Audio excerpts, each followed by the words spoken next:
माजी आमदार भारतनाना भालके यांचे पुत्र भगीरथ भालके हे 27 तारखेला बीआरएस पक्षामध्ये प्रवेश करतायत। स्वतः भगीरथ दादा भालके आपल्या बरोबर आहेत। दादा, तुम्हाला राष्ट्रवादी सोडून बीआरएस मध्ये पक्षप्रवेश का करावासा वाटला?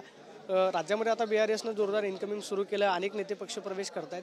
का वाटलं की पश्चिम महाराष्ट्रामध्ये खरं तर तुमचा पंढरपूर मंगळवेढा मतदारसंघ येतो, अशा सगळ्या परिस्थितीमध्ये तुम्ही हा निर्णय काय घेतला? मुळात माझ्या त्या ठिकाणी वडिलांनी 2009, 2014 आणि 2019ला त्या ठिकाणी काम करत असताना या पंढरपूर आणि मंगळवेढा तालुक्यातल्या तमाम जनतेसाठी शेवटच्या श्वासापर्यंत काम केलं आणि त्यांच्या जाण्यानंतर मी विधानसभेची पोटनिवडणूक लढवली। पोटनिवडणूक लढवल्यानंतर मला 1,05,717 मतदान इथल्या मायबाप जनतेनं आशीर्वाद म्हणून दिला।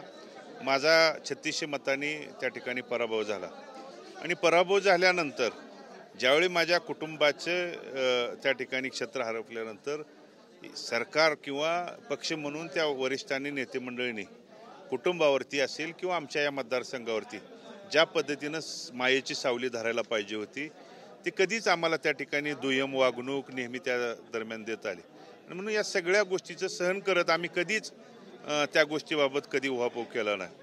परंतु गेल्या महिन्यात आदरणीय पक्षाचे प्रमुख असतील, निरीक्षक यांच्या उपस्थितीत पक्षप्रवेशाचा सोहळा झाला। पक्षप्रवेशाच्या बाबतीत देखील आमची हरकत असण्याची काही कारण नाही, परंतु त्या दरम्यान निरीक्षक साहेबांचं बोलणं असेल किंवा प्रमुखांचं बोलणं त्या ठिकाणी नक्कीच भारतनानांच्या बरोबर काम करणाऱ्या असंख्य वडीलधारी पदाधिकारी तरुण सहकाऱ्यांना वेदना देणारं होतं आणि म्हणून त्यांच्या संतप्त प्रतिक्रिया असतील, त्यांच्या त्या ठिकाणी तीव्र जनभावना असतील आणि माझ्या वडिलांनी शेवटच्या श्वासापर्यंत जनता हाच माझा पक्ष म्हणून या मतदारसंघात या दोन्ही तालुक्यात काम केलेलं आहे आणि म्हणून जनतेच्या ज्या जनभावना आहेत त्या जनभावना तीव्र असल्यामुळं आम्ही त्यांना सगळ्यांना विश्वासात घेऊन जर आपल्याला आपल्या अडचणीच्या काळात आमचा प्रमुख नेता गेल्यानंतर ज्या पद्धतीनं त्यांनी आमच्या पाठीशी उभा राहायला पाहिजे होतं ते न राहता जर आमच्यावरच टीका टिप्पणी करत असतील तर नक्कीच या स्वाभिमानाला ठेच लागलेल्या असंख्य पदाधिकाऱ्यांनी त्या ठिकाणी जनभावनेचा उद्रेक समजून आम्ही ज्यावेळी विश्वासात घेतल्यानंतर त्यांनी सांगितलं की या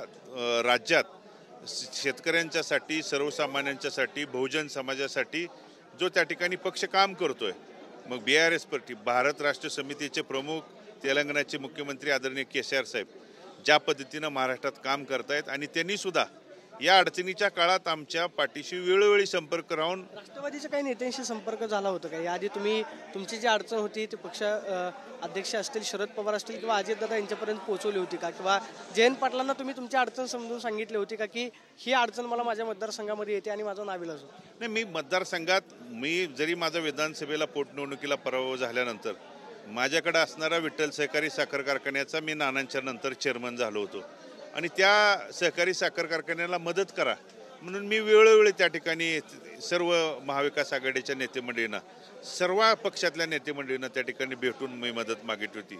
परंतु मला मदत करायचं सोडून आम्हाला असं सांगितलं गेलं की एमएससी बँकेचे प्रशासक म्हणून असणारे प्रमुख आमचं ऐकत नाहीत आणि जर हे सरकारचं ऐकत नसतील तर ते नक्कीच त्या ठिकाणी न पटणारी गोष्ट आमच्या इथल्या प्रमुख पदाधिकाऱ्यांना, वडीलधाऱ्यांना वाटली आणि म्हणून या सगळ्या गोष्टीचा विचार करून पक्षप्रवेशाच्या नंतर आमच्यावर टीका टिप्पणी करण्याचं काम त्या ठिकाणी केलं आणि म्हणून जनभावनेचा आदर करून जनता हाच माझा पक्ष म्हणून मी देखील आमच्या शेवटच्या श्वासापर्यंत काम करणार आहे आणि म्हणून जनभावनेचा आदर करून त्यांनी जो सांगतील तो निर्णय आणि त्यांनी हा सांगितलेला निर्णय की आपण भारत राष्ट्र समितीमध्ये प्रवेश करायचा। शरद पवारांनी मध्यंतरी जो पक्षप्रवेश झाला त्यावेळेसच एका व्यक्तीचं नाव जाहीर केलं होतं की भविष्यातले इथल्या मतदारसंघातले उमेदवार असतील, त्याची नाराजी कुठं तर कार्यकर्त्यांमध्ये पसरली होती का? कारण पोटनिवडणुकीमध्ये तुम्ही उभा राहिलात, कमी मतांनी तुमचा पराभव झालेला होता, त्यातून कार्यकर्ते बाहेर यायचे तोपर्यंतच पक्षाच्या अध्यक्षांनी असं नाव जाहीर करणं हे कुठं तर कार्यकर्त्यांना पटलं नाही।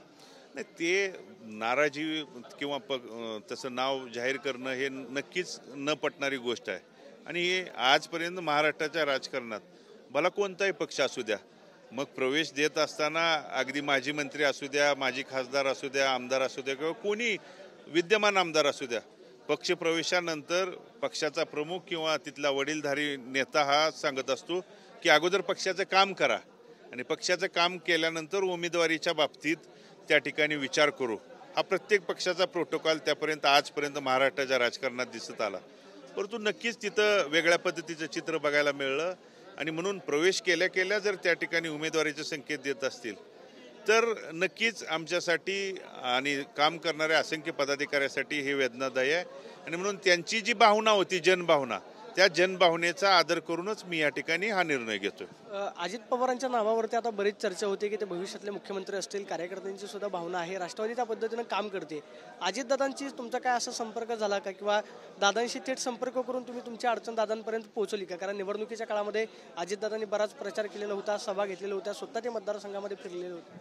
नाही, ह्या मी पोटनिवडणुकीत पराभव जरी झाला असला तरी मी खचून न जाता न थांबता मी वेळोवेळी राज्याचे प्रमुख म्हणून या सर्व नेते मंडळींना भेटून माझ्या साखर कारखान्याची अडचण, माझ्या मतदारसंघातल्या मग 35 गावच्या पाण्याचा असेल, महात्मा बसवेश्वराच्या स्मारकाचा असेल, संत चोखामळाच्या स्मारकाचा असेल, किंवा पंढरपूर तालुक्यातल्या MIDCच्या बाबतीत असेल, किंवा कॅरिडॉरसारखा प्रश्न जो शहरात अनेक व्यापाऱ्यांची किंवा राहणाऱ्या रहिवाशांची घरं उद्ध्वस्त करण्याचं पाप काही लोकांच्याकडून सुरू आहे, या बाबतीत देखील त्या ठिकाणी भेटलो.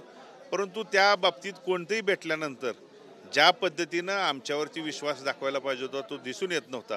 आणि म्हणून दुजा भावाची वागणूक मिळाल्यानंतर आपला स्वाभिमान जिवंत ठेवण्यासाठी कोणी त्या ठिकाणी हे पाऊल उचलेल.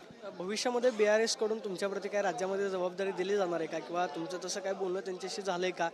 भविष्यामध्ये जर तुम्हाला या मतदारसंघामध्ये BRS कडून उमेदवारी मिळाली तर राष्ट्रवादी काँग्रेस, महाविकास आघाडी आणि भाजपला थोपवण्याचं तुम्ही कसं रणनीती आखताय, किंवा त्याची तयारी तुम्ही आतापासूनच करताय का, कुणी उमेदवार जरी असलं? नाही, भविष्यातली पक्षीय जबाबदारी किंवा काय ते मी परवा दिवशी अधिकृतपणे त्या ठिकाणी मी प्रवेश करतोय, या बाबतीत माझी कधीही चर्चा झाली नव्हती. आणि या पक्षात प्रामाणिक काम करून ज्या शेतकऱ्यांच्या बाबतीत, सर्वसामान्यांच्या बाबतीत असेल, लोकांच्या, बहुजन समाजातल्या लोकांच्यासाठी केलेलं काम याच पद्धतीनं महाराष्ट्र देखील होऊ शकतं हे KCR साहेबांनी वेळोवेळी त्यांच्या सभेच्या माध्यमातून दाखवून दिलेला आहे. आणि म्हणून तोच विश्वास संपादन करून ज्या पद्धतीनं KCR साहेब संपूर्ण महाराष्ट्रात ताकदीनं शेतकऱ्यासाठी उतरत आहेत, तीच भूमिका त्या ठिकाणी लोकांना पटवून देऊन उद्याच्या 2024मध्ये या पक्षाचं, KCR साहेबांच्या विचाराचं महत्त्व नक्कीच महाराष्ट्राच्या राजकारणात महत्त्वपूर्ण असतं. त्यांच्याकडून येणाऱ्या वारकऱ्यांवरती हेलिकॉप्टरद्वारे पुष्पवृष्टी होणार होती, मात्र त्याला अजूनही जिल्हा प्रशासनानं परवानगी दिलेली नाही. याच्यावरती राजकीय दबाव आहे असं वाटतं? नाही, प्रशासनानं जबाबदारी, कारण मी स्वतः आदरणीय कलेक्टर साहेबांना या जिल्ह्याच्या बोललो, त्यांनी आम्हाला जी 16 समिती असते त्या 16 समितीची रात्री परवानगी पाहिजे म्हणून सांगितल्यानंतर मी स्वतः, आम्ही आमचे काही प्रतिनिधी जाऊन समक्ष भेटून 16 समितीची देखील परवानगी घेतली. हेलिपॅडच्या परवानगीला देखील आम्ही त्या ठिकाणी पाठपुरावा करतोय. हेलिकॉप्टरच्या सुद्धा परवानगी आम्हाला थोड्या वेळात मिळतील.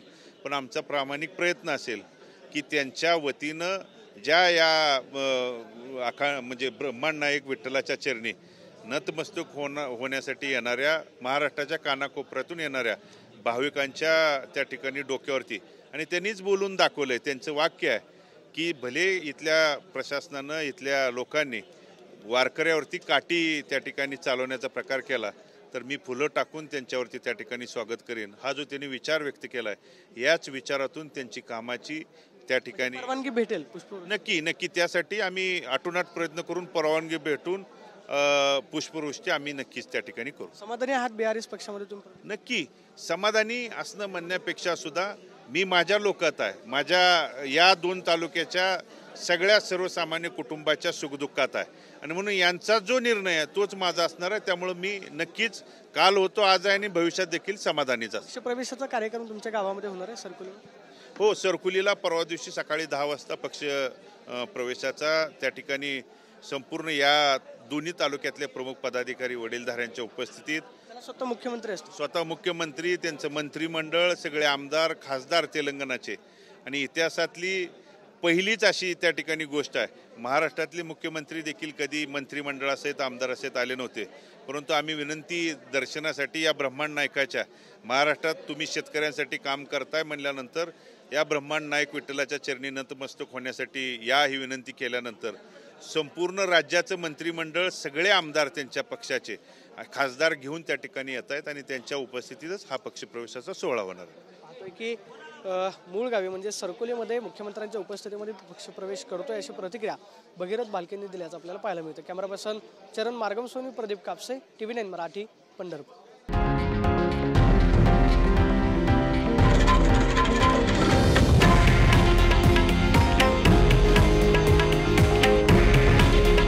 हे आहे देशातील नंबर 1 न्यूज नेटवर्क आणि आपण पाहत आहात TV9 मराठी. काळजी तुमची, हित महाराष्ट्राचं.